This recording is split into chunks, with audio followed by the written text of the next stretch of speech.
Hello, I'm Nikolai Yanev from Learning Project Team. Today I have the pleasure to introduce a topic from our video lecture course dedicated to the green transition. Professor Trifonova will be our lecturer in this session, where she will explain the essence of a controversial policy known under the label Green Deal. The lecture explores the interconnections between the economy and the environment, providing an overview of the European Green Deal, assessing its current state and reflecting on its future prospects. The European Green Deal has transformed the EU's approach to environmental and climate policies, emphasizing systemic transitions, long-term objectives, and integrating social and economic dimensions. Despite macroeconomic challenges and an uncertain geopolitical context putting the deal under pressure, the lecture explains why maintaining this course is crucial for Europe, countering arguments to lower ambitions or pause progress. This lecture is essential for students, professionals, and anyone interested in sustainability and environmental policy. Would you briefly present yourself? Hello, my name is Maria Trifonova. I'm Chief Assistant Professor at Sofia University, the Faculty of Economics and Business Administration. I hold a diploma in Master Administration from the University of Essen-Duisburg, Germany. And my PhD thesis focused on the role of the institutions for the development of the renewable energy sector in selected EU countries. I obtained it together with the Department of Industrial Economics and Management of Sofia University. I have more than 13 years experience in the renewable energy sector and also researching and implementing different strategies and policies for decarbonization. Would you now explain our visitors, our viewers, what is the European Green Deal about? The European Green Deal is the EU response of very emerging climate crisis and environmental issues which we are already experiencing, not only in Europe but also globally. It was announced in December 2019 from the Ursula von der Leyen when the new commission was at that point announced, and it was presented as the new economic strategy for the European Union. So as you see, it's like a bunch or a whole package of policies and especially a lot of legislative instruments, but the overall objective of the European Green Deal is actually the European Union to achieve climate neutrality by 2050. Maybe for the students it's important to also explain what is climate neutrality. So it is actually proven that our economic activities have a significant footprint on the climate, and the amount of greenhouse gas emission which we are currently emitting to the atmosphere is estimated to 4 times higher than the amount that could be absorbed from the environment or from the ecosystems. So the climate neutrality would mean that we as economic system and as society would amount 1-to-1 ratio. So the amount that could be absorbed or we have to reduce our footprint to the amount that could be absorbed by our ecosystems. And also another option will be to also enhance the absorption capacity of the ecosystems. Okay, you mentioned that the EU has developed a targeted policy to tackle significant societal problems, but if we want to implement a policy, we need significant resources. So could you tell us how this green policy of the EU is funded, how it's backed up? As it's so comprehensive, it covers a lot of different economic systems. So it's not only climate policy, it covers a lot of instruments and legislative proposals in the field of transportation, energy, especially industry, but also agriculture, biodiversity, and more. So it's such a comprehensive instrument. Of course, it also requires a very thorough system of funding instruments.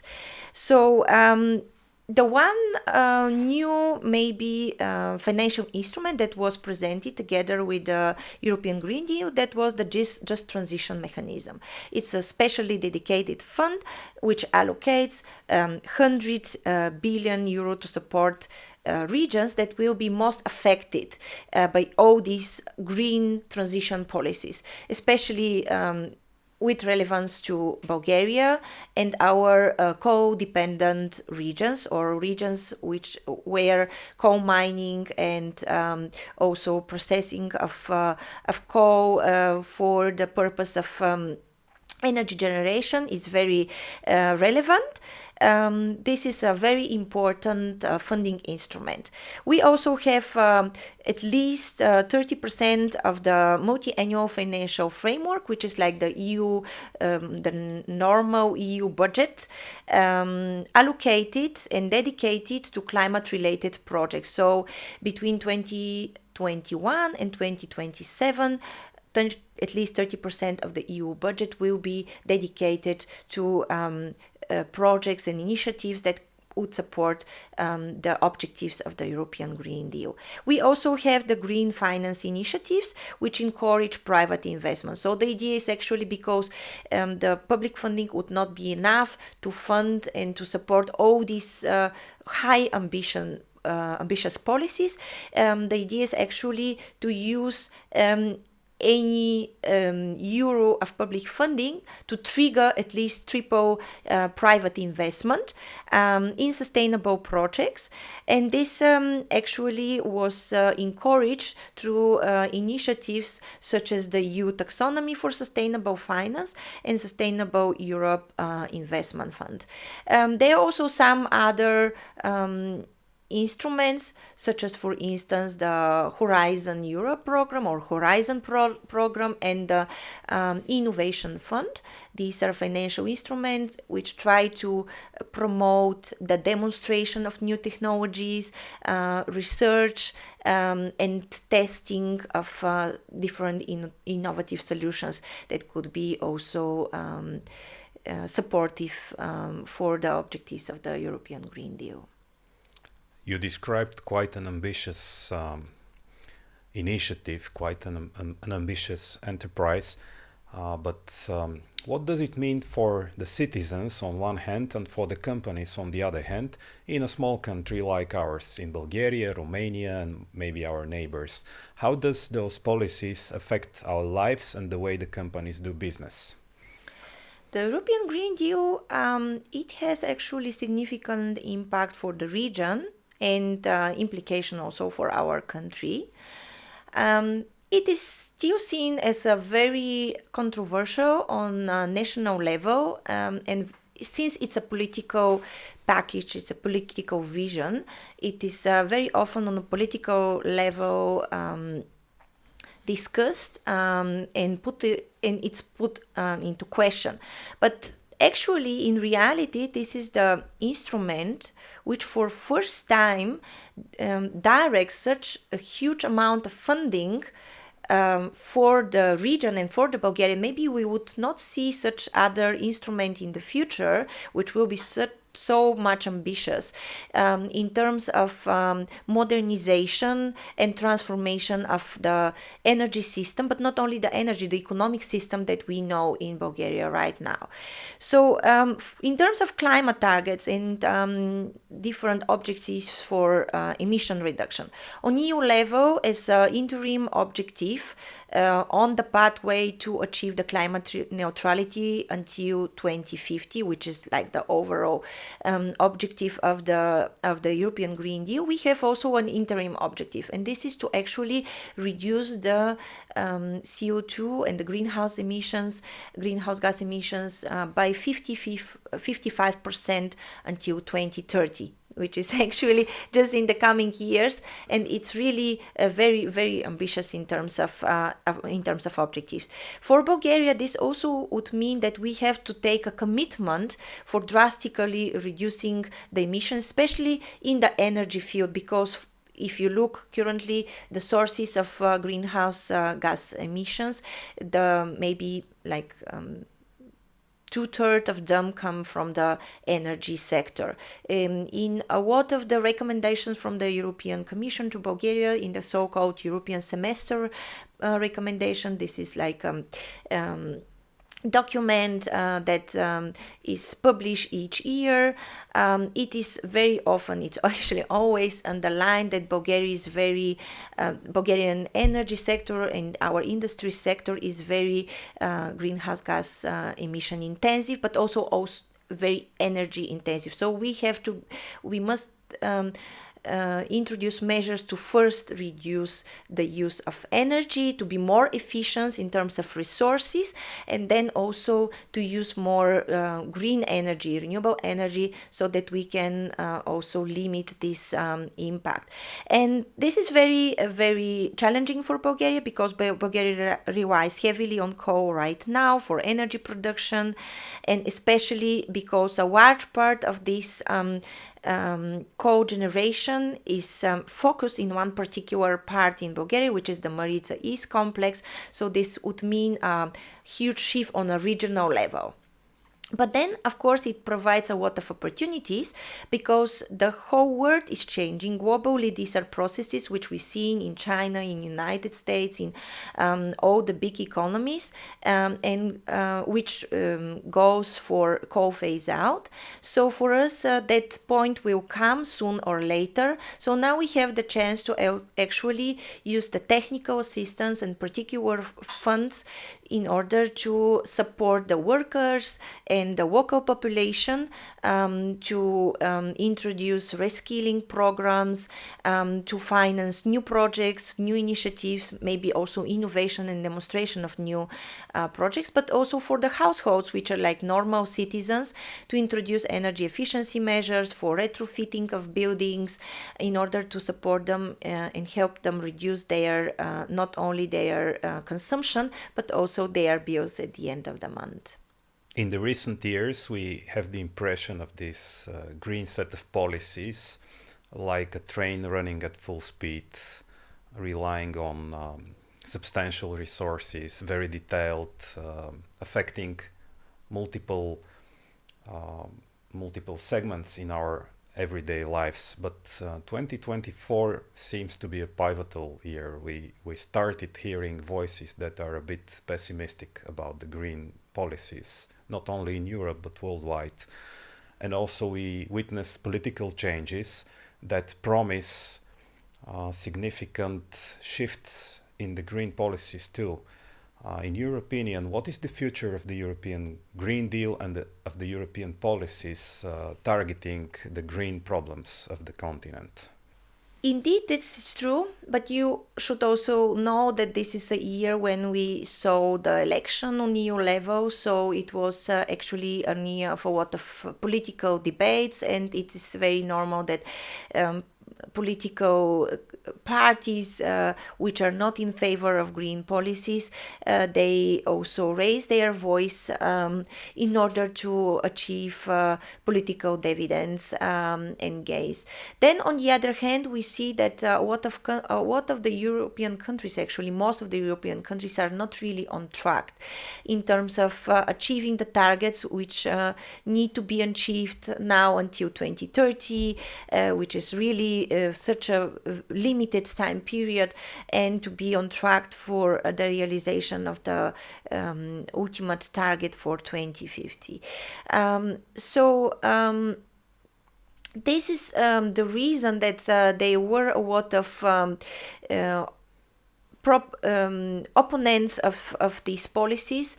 But we should not forget that actually the pathway towards environmental protection and high ambitions in terms of climate leadership is a pathway taken from the European Union actually 30 or even 40 years ago. The European Green Deal future under the new EU Parliament and the EU Commission will depend on, of course, their priorities. And now with the Draghi report, we hear a lot about the need to increase the EU competitiveness, but then also they say sustainable competitiveness, which is like the new term now we can meet in all the political documents. Addressing industry concerns, because the industry is now in the position where they have to really transform their business and technology models. And also we see that a lot of the regions are struggling to catch up with what's going on in, for instance, in Central Europe, and to retain the space of transitioning and change. We should also note that when the European Green Deal was announced in 2019, the political landscape was a bit different.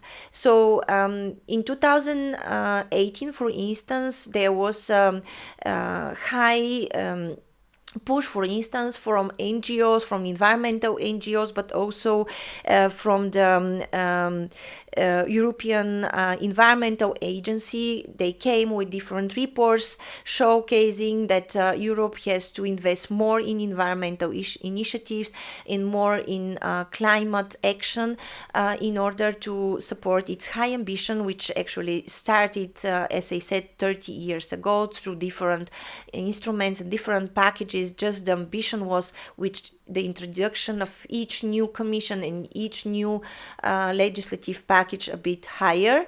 But all these reports, they show that there should be like more action, so more policies that could stimulate the transition in a very short time period. Then also the Eurobarometer, for instance, in 2019 showed that a lot of the European citizens were highly concerned with the climate change. And climate change is already really visible in a lot of the European regions. So we, for instance, see a few months ago what happened in Spain, and before that in Croatia. So a lot of floods and droughts and so many other environmental issues which people really experience. Even in Bulgaria, recent studies for instance, from the European Investment Bank, published just 2 or 3 weeks ago, also highlighted that the Bulgarian population is also in favor of climate action, and more than 80% of the Bulgarian citizens are concerned and think that climate change is really an issue that deserves high attention. So that gave a lot of maybe push and security for the European Commission to announce something that sounds like more comprehensive, covering more areas, not only environment and energy field, which was like the focus of the previous EU energy and climate package, and to cover also agriculture, but also biodiversity. At that point, also a lot of concerns were raised in terms of the biodiversity on EU level and how the environmental systems are coping with all these changes.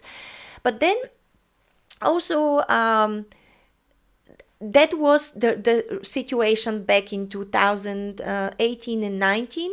Now the concerns are more related to the global changes, the wars which we experience, the trade protectionism of different big economies, like what, for instance, is now announced as new policies in the United States, but also dependencies on imports of critical minerals and resources. So now the focus is more on industry, innovation, economic competitiveness, and how to again increase the role of Europe and our competitive advantage on this global scale. But I don't think that the European Commission and the Parliament, they will go step back from the climate and the environmental agenda, because, as I said, there's a long history behind. A lot of efforts were put into that. I believe although we are not really on track in terms of the achieving of the climate, I believe that there is a good progress, and the entire system already started to be changed, especially when we are seeing the investment environment and the financial resources, even the private funding framework.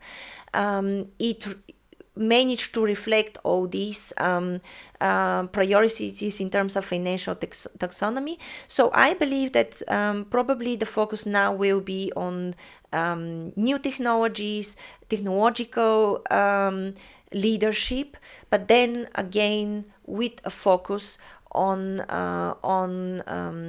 renewables, on all these solutions that could support us on the way of climate neutrality. And then we should also not forget that right now, if you look to the energy sector, for instance, most of the low carbon technologies and renewable energy technologies, they already achieve maturity. So they are like now in the energy mix, they are the cheapest one. So they deliver energy at the lowest cost compared to everything else.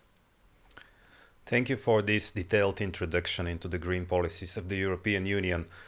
Now, on behalf of those listeners who would like to deepen their knowledge on the subject, I would like to ask you a recommendation. Where could they read, watch, and discover more? There are so many sources related to European Green Deal nowadays.